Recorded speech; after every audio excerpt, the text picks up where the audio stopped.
More people would buy real estate if they knew this. How to know if a location is going to be profitable in terms of real estate appreciation.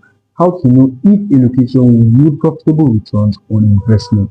Because you cannot gamble with your money. You should not gamble with your money on locations that will not yield you returns in the long run. Right?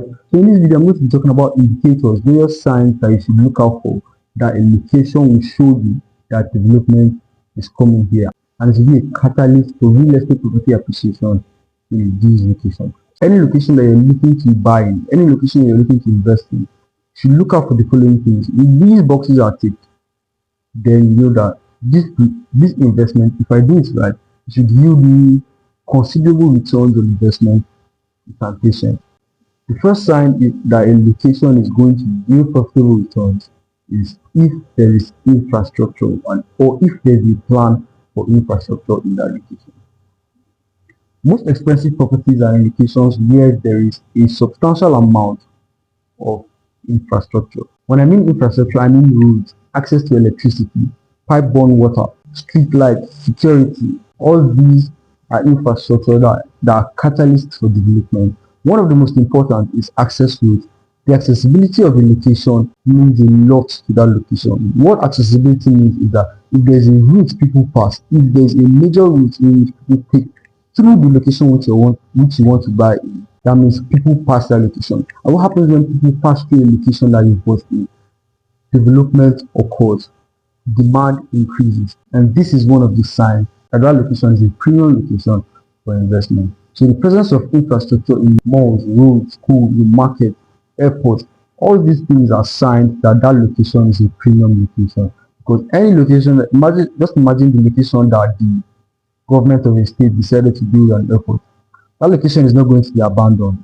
I kid you not, that location is not going to be abandoned. Whether the government likes it or not, that location can never be abandoned. Imagine we just decided, okay, we're going to put a market in this location and will not do anything. Even if the government hand is not involved, demand for properties around that location will increase. First of all, it's the market. People come to the market. People want to live close to where they buy and sell. Right? It's just as simple as that. The second sign that a location is a premium location for real estate investment is the fact that they border the expansion. They are in locations that absorb development. What I mean is that around the city center, in and around the city center, properties there become expensive due to increased demand. And properties there become scarce because people have bought a lot in those locations. People are staying and are doing business around those locations. So what happens when the land in the city center becomes too expensive or becomes totally occupied? What happens? Development moves. When development moves, it goes to areas that border and surround those locations already. Basically, development is in this location, and this location will soon become saturated. So when it becomes saturated, people will look to buy properties, to own property around this location that is saturated. So before this location gets saturated, buy properties around this location. Those are areas that absorb development. When development expands, these locations absorb it.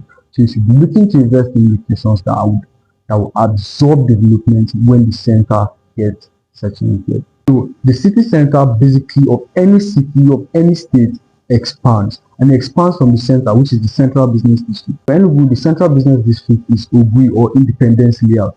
Development expanded to locations like GRA, New Haven, and all those locations. Those locations were not as premium as they are now. Development expanded to these locations because the space in the premium locations were either too expensive or occupied. Properties around areas that absorb development are areas you should be looking to invest in, because eventually the center will become saturated, and what happens?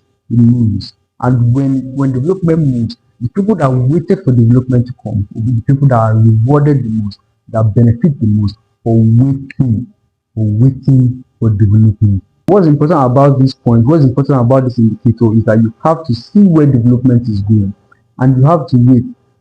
Third indicator, if a location is a premium location for real estate investment, is the demand. As demand goes up, value goes up. When more people are seeking for limited plots, limited properties in a location, the value of a single plot increases. If 10 people are looking for properties in a location that has 50 plots, the value of those properties will reduce, and one person might own 2, 3, 4 plots, right? But if 50 people are looking for properties in a location with 10 plots, what do you think will happen? The cost of one plot will increase because fewer people can afford more expensive properties. When the values increase, it filters out the people who cannot afford those locations, and this demand is what makes location premium location for real estate investment. So, infrastructure, locations that absorb development, and locations with high demand. These three things are things you should look out for when determining a location to invest in. And if you have a realtor will determine the areas with these characteristics and suggest it to you as an investor to invest in. I do that, but just in case you need to know these things as well. You never know when you might need the information that I just shared. The bonus tip, and what I'll say in most of my videos, and what I always keep saying in person and online, is the title document. Whether you're paying for a land banking property, you're paying for a premium property, whatever type of property you're paying for, your document must be intact. Don't buy a property without title document. And don't buy a property without title document. And a receipt is not a title document. A receipt is not a document at all. Your title documents, your governor's consent, your deed of assignment, all those things are non-negotiables in property transactions. Do not buy properties without these. Alright, don't buy properties without title document. And that is it. That's it for this video. I hope you picked value from this video.